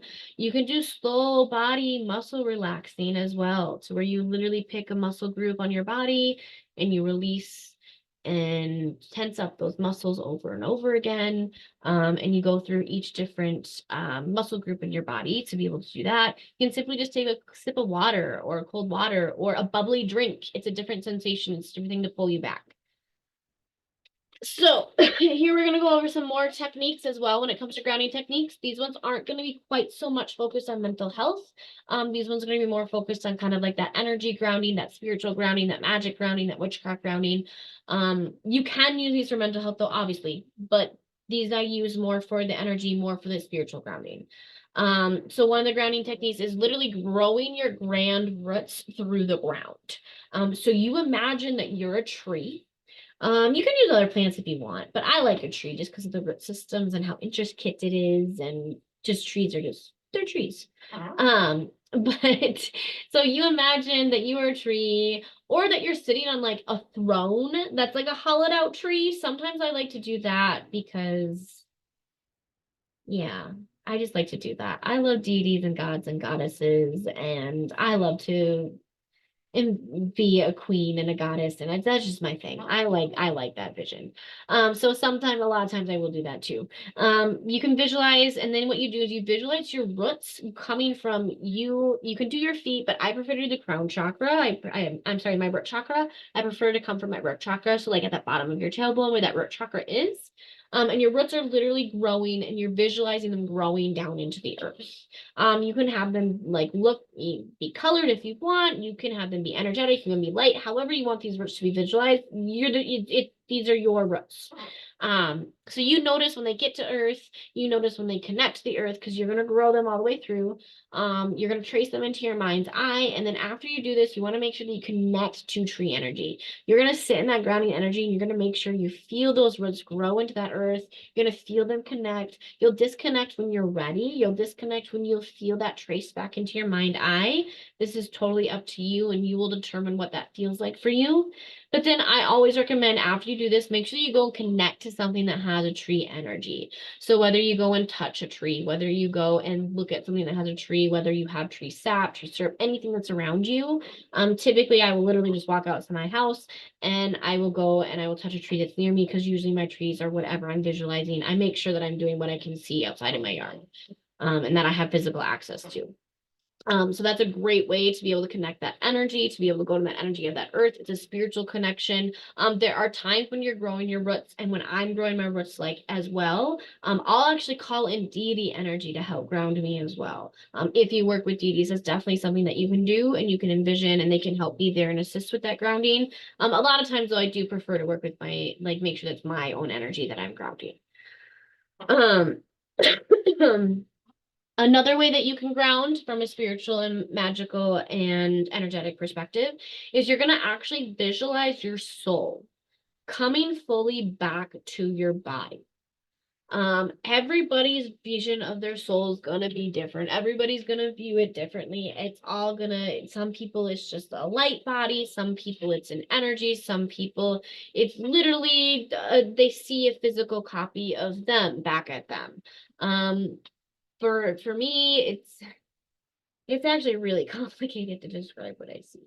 Um, I'm gonna try to figure out actually a way to say it later, because it's actually very complicated for me to describe what I see when it's my soul. So I'm gonna figure out a way to put that in words later for you guys actually.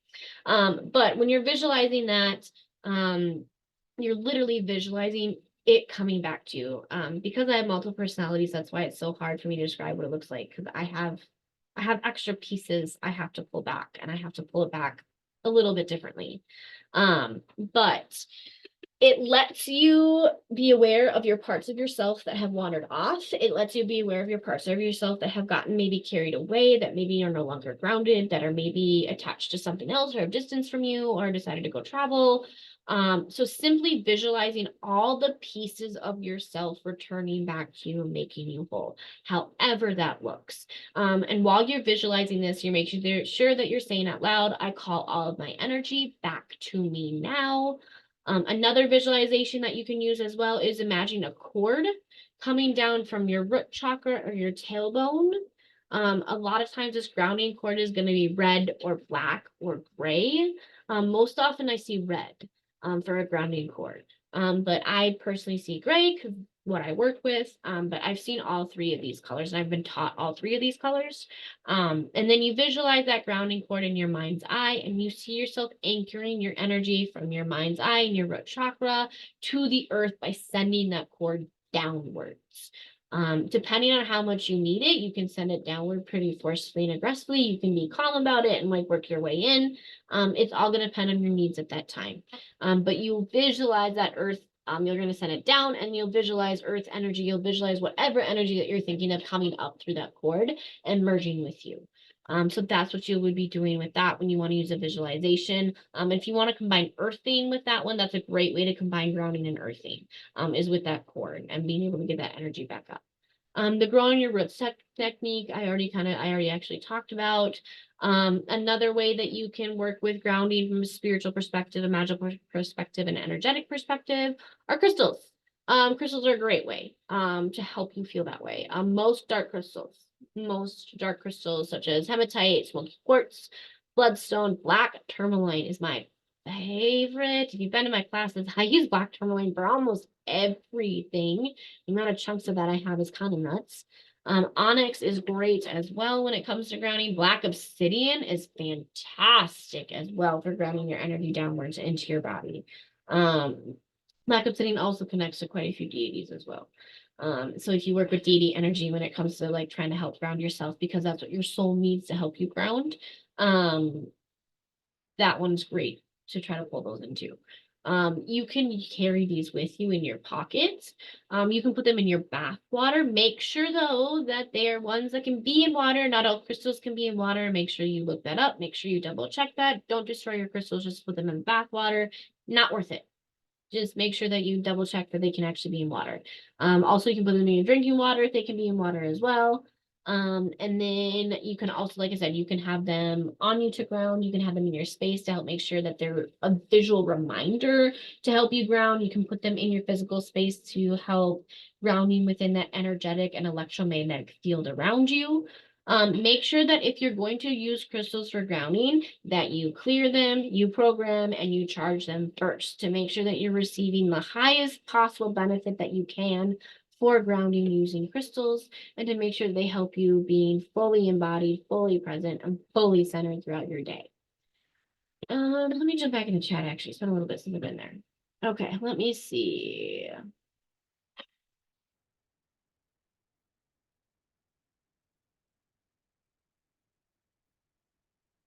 Okay, let's see. Silly question.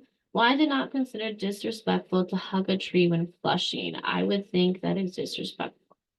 Huh. Hmm. You know what? I guess I've never really looked at it that way.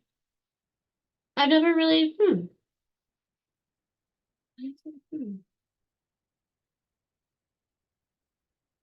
I can see why people would think that though. From an elemental spirit standpoint, I can understand that. I'm gonna come back. I'm gonna I'm taking notes of this question actually. I have to think on this one. I actually am gonna have to think and do some thinking. Yeah, I'm gonna have to think on this one. It's not a silly question actually at all. Thank you for asking that one. I'm gonna get back to you on that one. I'm gonna get back to you on that one. Would someone be able to? Okay, did somebody? Yep. I'm so sorry. I'm really trying not to get distracted by the chat, so I apologize. Thank you for dropping the study link in there for me, honey. Um,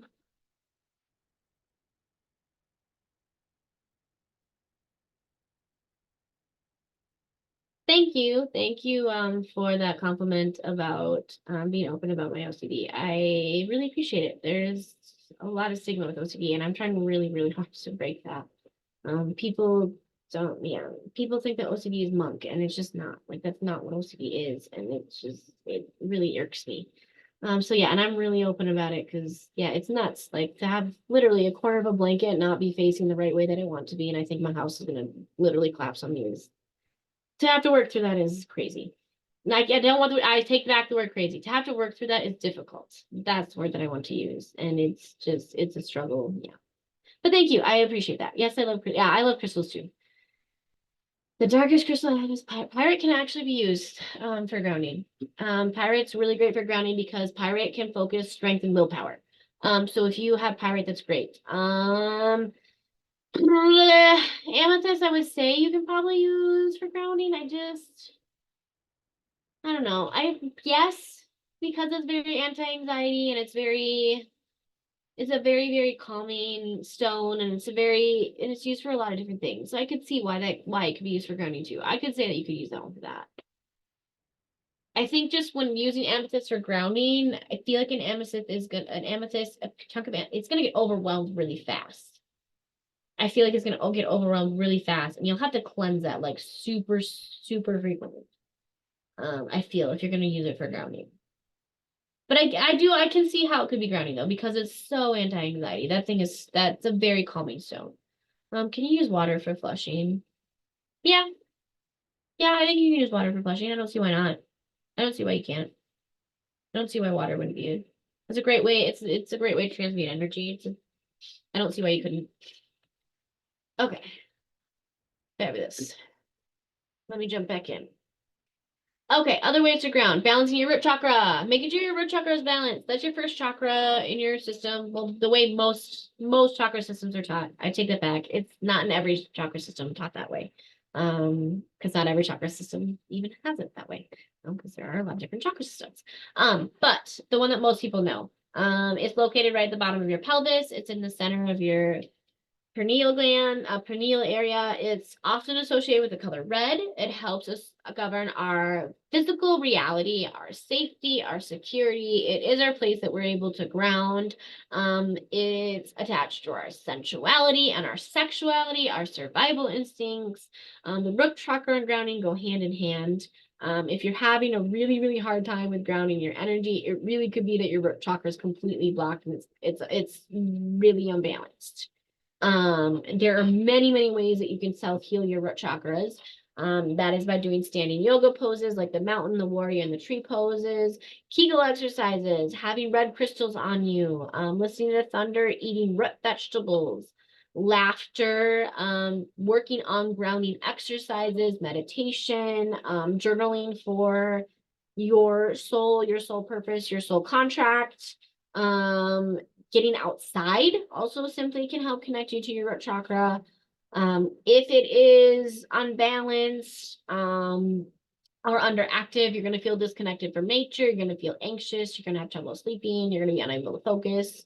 If it's blocked, you're going to feel tired and lethargic. You're going to have a lot of digestive issues. You're going to feel a lot of pains and aches.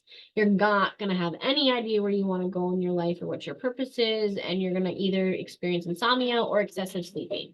You're not going to have a middle ground with your sleep. It's going to be either or. If your root chakra is overactive, you're going to feel like you're missing out. You're going to have a lot of sense of FOMO.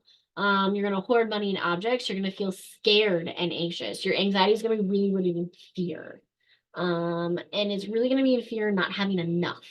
You're going to overeat, you're going to binge eat, and you're going to have explosive anger. If you are balanced in your root chakra, you're going to feel safe, you're going to feel protected, you're going to feel supported, you're going to have faith in your soul contract, you're going to have faith in the universe, you're going to have faith in your magic, you're going to have faith in your deities, you're going to want to be outside, you're going to enjoy feeling outside, you're going to feel connected to your physical body, you're going to be able to set boundaries and not just set boundaries, but actually honor and hold those boundaries without guilt. And you're going to be able to enjoy your physical world around you. You're going to like things around you. You're going to want to participate in that. So if you, like I said, this is a great way to be grounded is focusing on balancing your root chakra, making sure that root chakra is balanced. Essential oils are another way that you can help ground yourself if you'd like to. Not everybody uses them, but if you choose to, and if that's part of your practice, you're going to want to go with woody aromas that can be found in trees. They can help create strong root-like energies to help you feel firmly planted in who you are, firmly planted in your earth, firmly planted in the soul. So doing like cedarwood, frankincense, sandalwood, things like that. If you do incense as well, I burn Ponticelli and sandalwood. So that's my favorite combination when I need to focus on grounding. When I'm starting to feel really haywire, when my anxiety is going nuts, when I'm not connected to my deities, when I'm not connected to my soul contract, when any of that's out of place. Sandalwood and Ponticelli are my favorites. Those are my go-tos to go to personally. I love them. Another thing that you can do for grounding is doing deep breathing and mantra work at the same time. So if you're feeling overwhelmed, it's taking 10 deep full body breaths. And by deep, it is you feel it in like if you're a female, like you feel it to your vagina, like you feel it in your like you feel it all the way to the root of your body. Like it is a full deep body breath. Like if you're male, you feel it all the way to your penis. Like you feel it in your whole body. You feel your lungs full of capacity. And these are full, deep body breaths. With each breath, you make sure that you are intentionally visualizing whatever color, light, however you visualize your own personal energy. You're sending it all the way down to the bottom of your belly, to the soles of your feet. Make sure you pause at the bottom of your belly, though. Like it's very important. Make sure you pause there, and then you go to the sole of your feet. And then with each breath afterwards, you're repeating a mantra. A lot of people like to use, and I put it in here, I'm fully present and grounded in my body. If you have other mantras that work for you, that's totally fine. You can do something, I feel safe and secure and comfortable. I am safe. I'm connected. I am grounded and stable. I trust myself. I'm abundant within myself. I'm fully present. Like there's so many different ways that you can do this. So you will end up 10 deep breaths and those mantras going out in between those breaths. It allows your mind to calm. It allows your thoughts to become centered. It allows you to become physically connected to your body again. It allows you to become energetically connected to your body again. It brings you all full circle. You can also write mantras on sticky notes and place them around your house as daily reminders. And when you see them, making sure that you're taking a few deep breaths. I do 3, but I have a thing with the number 3. It's an OCD thing. Like I do 3. I can't walk away from that number. But if I'll always make sure that I repeat it 3 times, or I do 3 breaths. But you can do whatever number you want. You can do it just once if you need to. But they're literally all over my home, like making sure you have those mantras and things like that. They're great ways to keep you grounded, great ways to keep you centered. I have some, and some of my mantras are literally they're just about my magic too. It's me being grounded and centered in my magic. It's me being grounded and centered in my practice. It's me being grounded and centered with my deities. So your mantras can be about anything that you want to be able to connect you to your full self. So that's the point, your full self. When I am practicing deep breathing as well, I often end up placing one of my hands on my heart and one of my hands on my belly. On my heart, because it gives me connection to that heart chakra. It gives me connection to that energetic epicenter right there. And then on my belly, it makes me physically connected and aware of how deep my deep breathings are. It also makes me fully aware if I'm fully breathing into my lungs.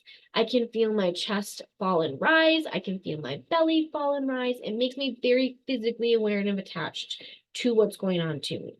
Another thing that I may and also sometimes do is I'll bring my hands together in prayer, in the prayer mudra. It's a simple mudra that helps to center your energy and helps bring you back to your heart and your heart chakra. So that's another thing that I will do as well when I'm doing this and doing grounding this way.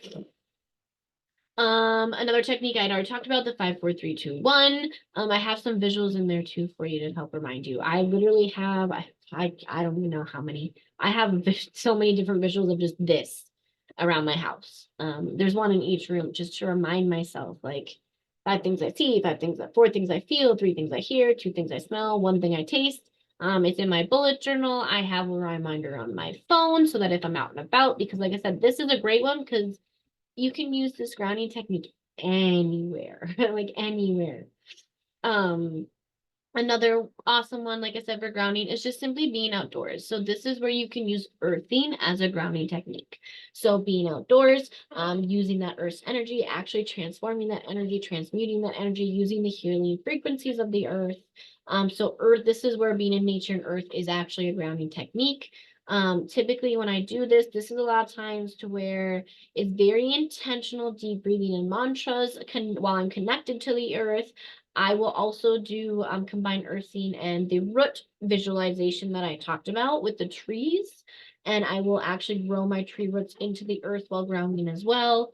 And so this is where you can use earthing as a grounding technique. And also teas would be another way to use nature as a grounding technique. There are certain ones, specifically ginger as well. Another way to be able to ground on any level is simply a healing touch through human connection. Something so simple as a hug, a handshake, cuddling, or something as elaborate as a professional body massage or something like that, or a chiropractor, anything like that. But finding the touch of another human can really bring you back to your own energy. It can really bring you back to your own body. This doesn't have to be in a sensual way either. Like this is literally just a healing touch. I have found this to be super evident for myself.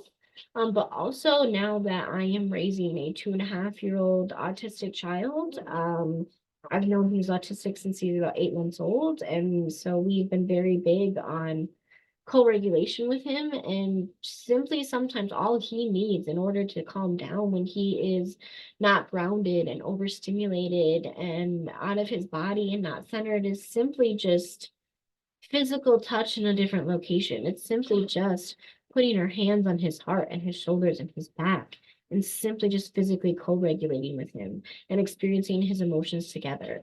So like this healing touch works on so many levels. There's times where literally like from an emotional standpoint and like a magic standpoint, simply just getting a hug from somebody that I have done magic work with before or that I have talked with magic with before has completely reconnected me to my magic that I've been disconnected from for weeks. And it will help reconnect and bring me a healing touch. And things like that. So this is a great way to do this. If you don't have the ability to be around others, or you simply don't want to, and it's going to cause you more overstimulation, it's going to make it worse, you can do a healing touch to yourself as well. You can do it simply by just massaging your face and your neck and your head and your temples. And one technique that I really love to do is like the cheekbone technique. So you start by gently like pushing all of your fingertips onto the muscles of your right cheekbone, and you draw your cheeks down. And you do it with an intention of holding your soul deeper into your body while you're breathing. And you do it on both cheeks. And it's really firm and it's really intentional. And you do it for about 2 to 3 minutes to help bring you back to your body sensation and help feel you grounded and help make you be aware of your energetic field. And it helps raise your vibration to where you can always feel grounded that way as well. Other techniques that I've talked about kind of briefly are the box breathing technique as well. You can do rapid releases like muscle tensing, where you pick different bodies. Playing with a pet, if you have a pet, that's actually grounding. That's an energetic way to ground. Focusing on literally just something beautiful, something about yourself that's beautiful, something around you that's beautiful that can simply just help with grounding. And a great way to ground. Some people have to experience winter. I'm in Minnesota. You have to experience winter. So they're like, how am I supposed to ground in the winter months when there's snow on the ground and it's -30 below and I don't want to go outside because it hurts my face to walk outside. So how do you stay grounded in the winter? How do you earth in the winter? How do you do all of that if you need to? Just go outside anyways. Go outside when you can anyways. Like, I know it sounds blunt and pretty simple, but just fill up your lungs with that fresh air. Go touch a tree really quick. Don't go touch an icicle. Go like do what you need to do. Go outside. Go touch the snow. Breathe in the fresh air. If it's literally too physically cold to go outside or it hurts too bad, obviously don't go back those days. But you just gotta choose to embrace the cold. And I know I'm saying this as a Minnesotan that hates the cold and hates the snow, but if you need to and that's what you need to do and you need to earth, you need to do that, just go outside anyways. Keep a bunch of plants. Like, keep a bunch of plants. Be a crazy plant lady. I am a crazy plant lady when I can keep them alive because my cats aren't killing them. I have that problem. I have cats that just will leave my plants alone. So like keeping plants inside, that's a great way to help keep you grounded. If you need that for that. You can still do the tree visualization and meditation while you're inside. You can still work with dark colored stones while you're stuck inside. You can make sure you're eating root chakra vegetables. You can make sure you're eating vegetables that come deep from in the earth. You can like potatoes and carrots and turnips and radishes and celery and all of that. And make sure that you like have a very veggie based diet in the winter. Like cut back on those meats and make sure it's a very, very veggie based diet. Another way is actually taking good care of your feet. That can actually really help you stay grounded. It can help you stay connected to that energy. It can help you, it can bring you back to who you are. I personally don't do this one because I have an issue with feet. I don't like feet. Feet don't touch me. People don't touch my feet. I don't touch feet. Feet aren't a thing for me.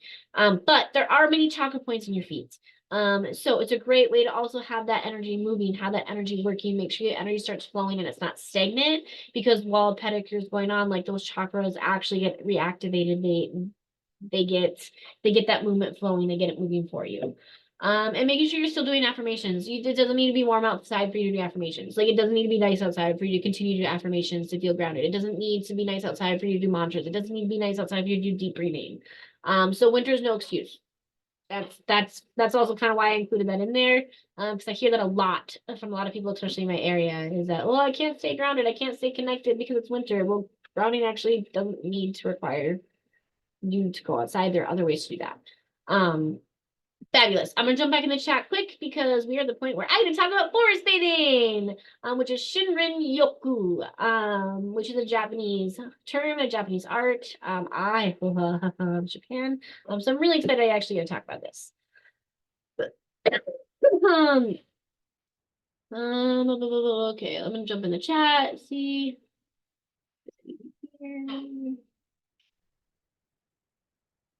On the tree thing, I saw one of the group suggest once that since trees eat instead of fertile, so use it to create oxygen.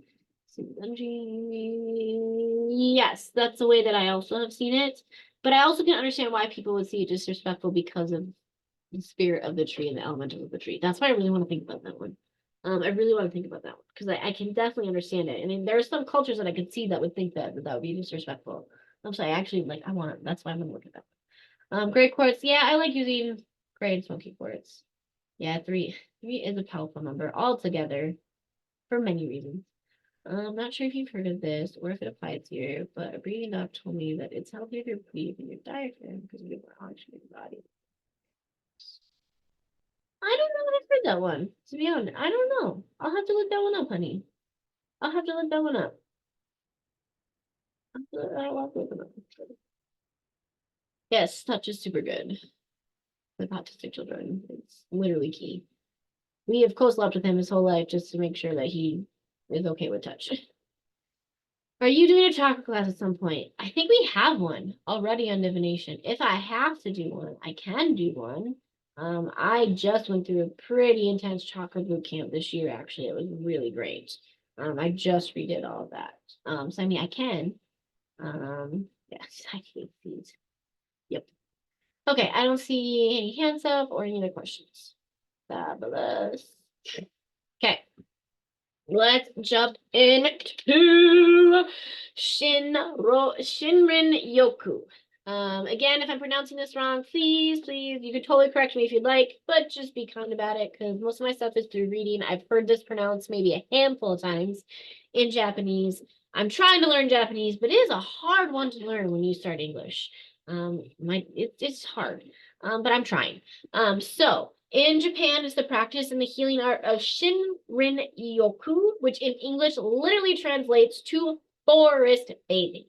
Shinrin means the forest part, and the Yoku means the bath part. That's where that's broken down. And if you want to like the translation for it, and despite this name, it actually has nothing to do with water, it has nothing to do with soap, it has nothing to do with actually taking a bath, it has nothing to do with showering yourself, washing yourself, or anything like that. What it is it means taking a trip into the forest to literally bathe in the energy and the atmosphere of the forest. And you're not going there with the intention of an activity or with a manner of exercise or anything like that. It is simply a very leisurely visit, trip, meditation, therapeutic practice to soak in the forest and atmosphere and the forest environment. Now, one thing that I want to say here in disclaimer that I want to put here, in Japan, obviously they have tons of actual forests, so that's a big reason why it's like it's forest bathing. You can also use woods and wooded areas. I'm in Minnesota, so like we don't have forests, but we have plenty of woods. So like wooded areas like that, it's literally what you can do. Other places simply look at it as immersing oneself completely in nature. But if you want to look at it from like the traditional, like very traditional way, it is a forest or wooded area. And again, you're doing it one mindfully for immersing yourself in that atmosphere. It's not to go on a hike for exercise. It's not like that's not what it is. I want to be very clear on that. That's not like this is very intentional for a therapeutic, energetic purpose to be soaked in the atmosphere. So Shinrin Yoku emerged in Japan in the 1980s as a form of nature therapy. It was actually promoted nationally. Like this was a huge national movement by the Japanese government. And this was during the very beginning of the tech industry boom there, because way too many people were suffering burnout and depression and what they call their actually tech burnout specifically. Way too much stress from the cities and like being in the city life. They were getting disconnected from their traditional way of life. They were getting disconnected from Shintoism. They were getting disconnected from the kami. They were getting disconnected from a lot of that. And one of the beauties about Japan is like how like how much they embrace their old ways and the new ways, the technology age. And I think this is actually a big reason why that happened personally. But like this was actually a huge national movement. The Japanese government, they urged it, they pushed it, like they promoted this, like this is something they wanted their people to be doing. Like doctors were prescribing this, like they were prescribing people to be doing this. And what they was is that they really wanted them to escape, go out into the forest to get away from the stress of the city, to seek temporary refuge there. Because more than 2/3 of their country is actually still covered in forest. So more than 2/3 of their country is still covered in forest. Like they had a lot of place to go.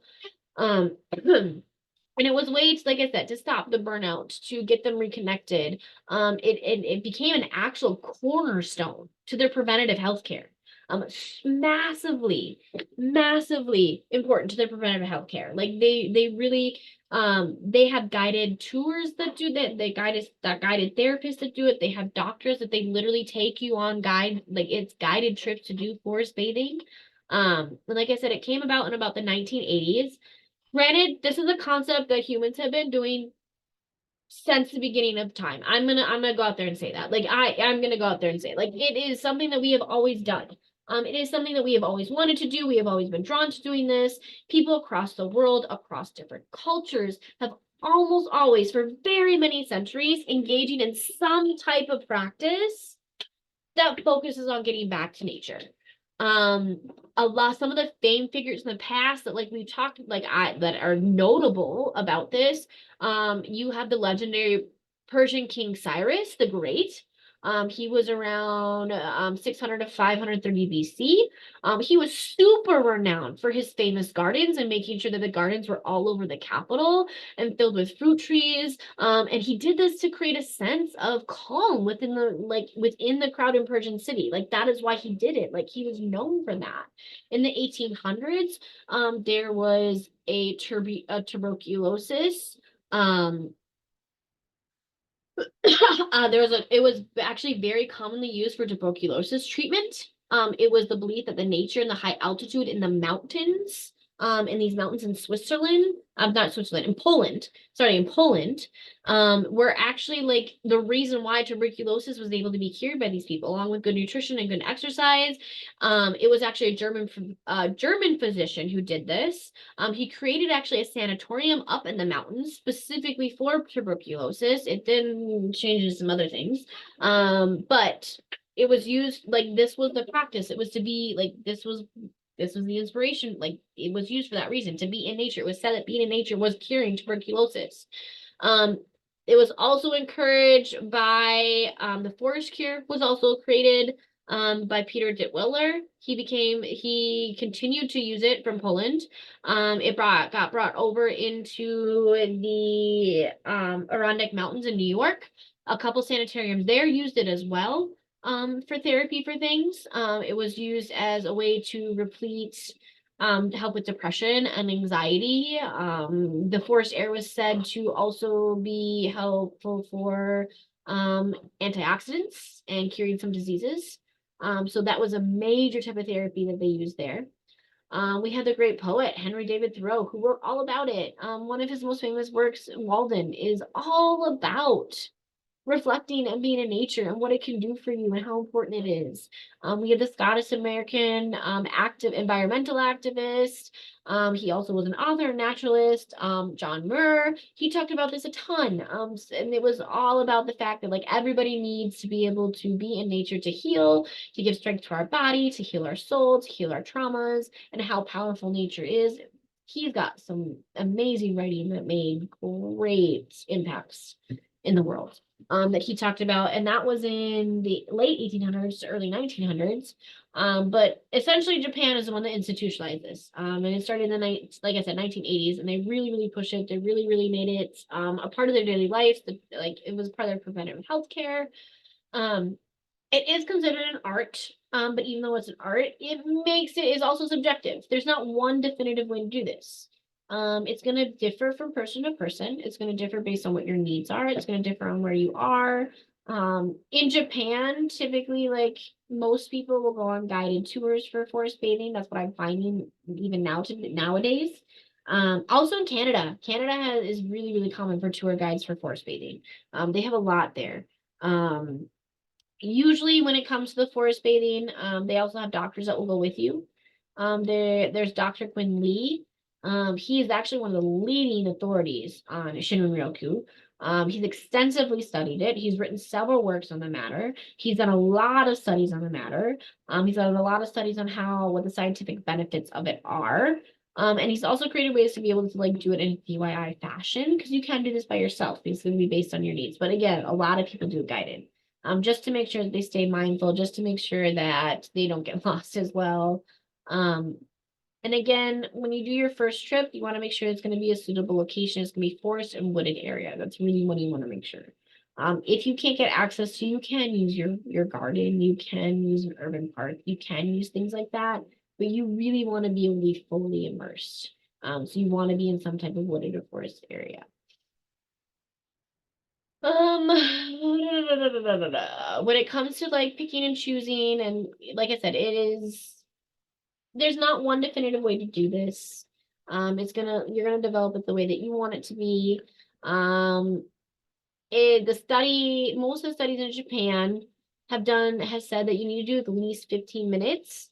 And even if you just do 15 minutes of forest therapy, specifically walking around in a forest environment, in a wooden environment, it actually will reduce your physiological relaxation states. It decreases your cortisol levels. It decreases your stress hormones. It decreases your pulse rate. It decreases both your systolic and diastolic blood pressures, and a lot of other things. If you do a 17-minute walk or longer, a 17-minute walk or several hours, you will also have reductions in your urine and adrenaline. You'll also have a reduction in hypertension. You'll also have reduction in thyroid. You'll have reduction in diabetes. You'll have reduction in inflammation.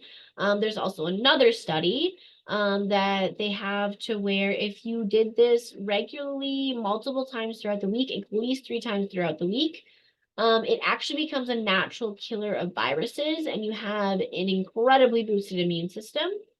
And you don't get sick very often. It can also slow down tumor formation. They've done quite a few studies to where it's actually shown that forest bathing can slow down tumor formation.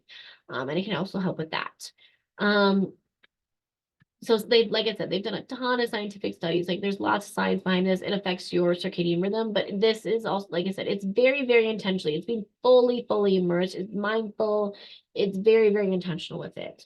One thing to keep in mind too is like every forest and every wooded area, it's gonna have its own personality. It's gonna have its own energy to it. So make sure that you're vibing with that forest and that wooded energy, that wooded area's energy. It is different. Like for they have their own personalities. They have their own energy to them. So just make sure that you're gonna vibe with it, make sure that you like the energy that's there. And if you don't, then you find a different area. That's very, very important that you vibe with that energy.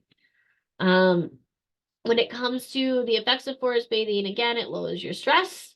It can reduce your blood pressure and certain stress hormones. It helps boost immune functioning. It decreases anxiety and decreases rumination, like ruminating thoughts. It really, really helps with decreasing ruminating thoughts.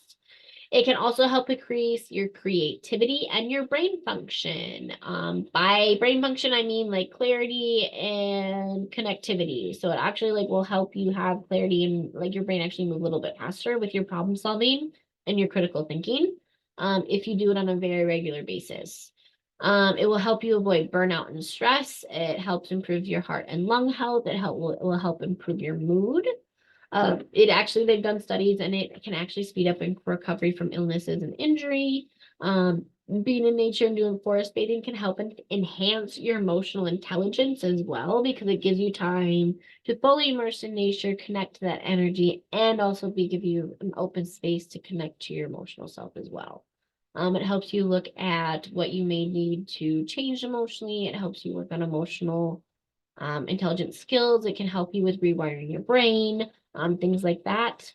And it all because it helps with your nervous system and it helps with your emotions as well. Forest bathing, like I said, it can also decrease a risk of chronic illness and it helps with reducing asthma and eczema symptoms.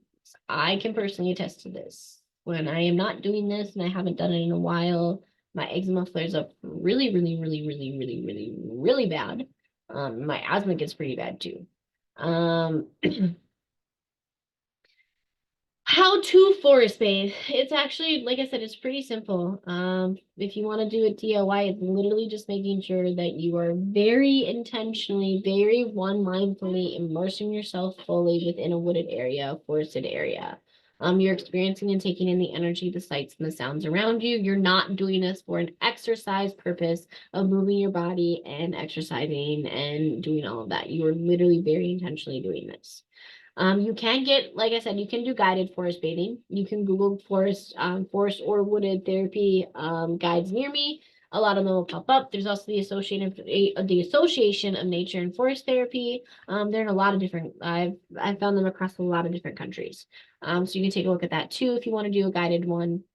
If you don't want to commit to a guide and you just kind of want to do your own thing, in order to DIY it, just make sure that you find a place that you want to go to, make sure you research the place that you go to and that you want to go. A lot of times I try to make sure that I pick places that aren't very popular. I don't want to be interrupted. I don't want to have to worry about other people. So I try to pick things that are kind of like off the beaten path.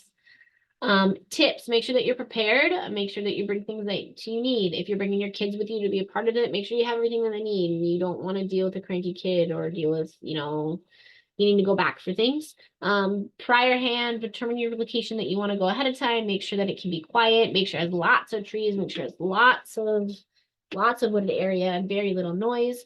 If it's possible to have your cell phone off, make sure you have your cell phone off. I understand some people don't for safety reasons. They always want to have it with them, but this isn't like a time to be like taking pictures and stuff like that. You want to kind of try to avoid that. You want to be very mindful of what you're doing.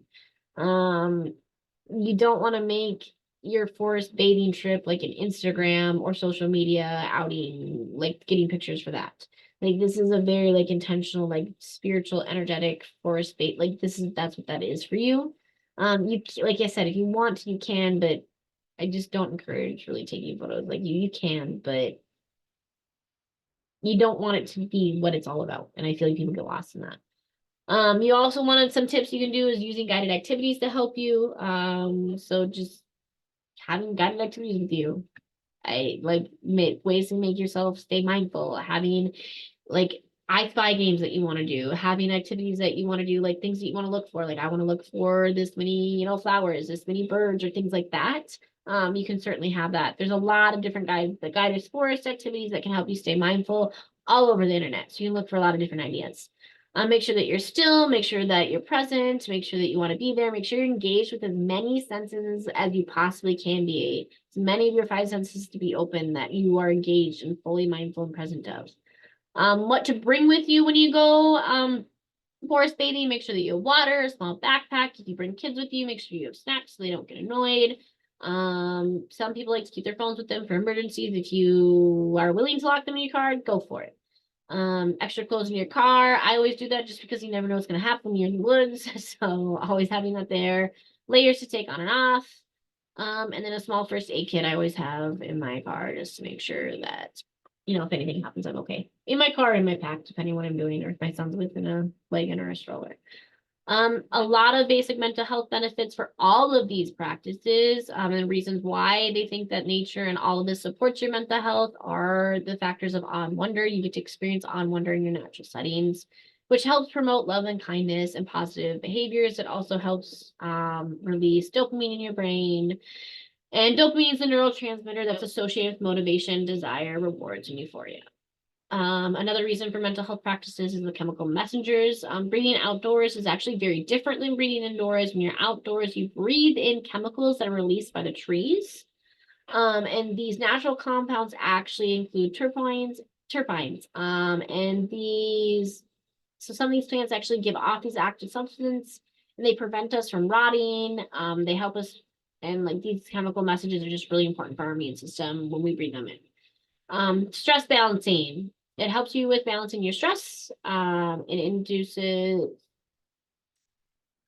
it helps turn off your stress nervous system. It increases your relaxation response as the nervous system gets rebalanced. And it actually ends up causing physical changes as well with your stress, such as lower blood pressure and increased heart rate. As in like a positive increased heart rate. It also recharges your brain's batteries. When you're outside, because our brains are electronic, our brains literally get recharged when we're out there. A stroll outside can reduce the activity engagement that our brain has to go through, so it helps us be able to shut down and recharge. And our body's electric, so we get our electrons from the earth when we're outside. It helps recharge our body from the electrons as well. So that is a reason why for mental health that it helps us. Fabulous. Okay, I got through everything. Woo. Okay, does anybody have any questions? So I've done everything when it comes to earthing and grounding and forest bathing and all of that. I did it pretty detailed. And like I said, I've taught this very differently. I know a lot of people there taught that grounding is you have to connect to the earth. It's very energetic. It has to involve the earth. And like I said, I didn't want to teach it this way because I just don't agree with that because grounding can be used for so many different purposes. It's not just an energetic purpose. Okay, are there any questions or comments or anything like that at all for tonight? Like I said, I'm not going to do any magic or any casting or anything like that. I think I'm going to do a pre-recorded meditation probably for you guys, a grounding meditation. I just can't promise when I'm going to get it done, but I think I'm going to try to get one done and up on YouTube for you guys. Don't see anything in the chat, but honey, go ahead. You said comment. So I just wanted to say that it sounds like the forest bathing is Why can I not hear basically you? like, can you hear me? Is it me? Hello? Hold on. Okay, can you go again? Try again. Okay. There Hello. we go. That's my fault. Ah, my husband turned my volume down on my freaking thing. It was on 0. Okay, go ahead. I just want to say that it sounds like the forest bathing is like earthing but on steroids. And Yes. honestly, the forest bathing sounds, I don't want to say nicer, but a lot more calming than earthing. Yes, I 1,000% And agree with that. I 1,000% agree with that. Forest bathing is it really is earthing on steroids. It really is. Thank you for class. Nice to have you back, by the way. Thank you. I needed a break, so thank you for the patience, guys, and the understanding, because I definitely needed it. I had a lot more going on than I could even try to explain. We all need a break, especially these couple months at the end of the year. It's always more hectic, no matter who you are, what you celebrate. Just always more Yes, hectic, it seems and with like. all the and astrologically, the energies that come in, I don't get along with a lot of them. So that Yeah. doesn't help me. Oh, okay. Let's see. I don't think I see any other questions. Awesome. Okay. Thank you so much, guys, for being with me.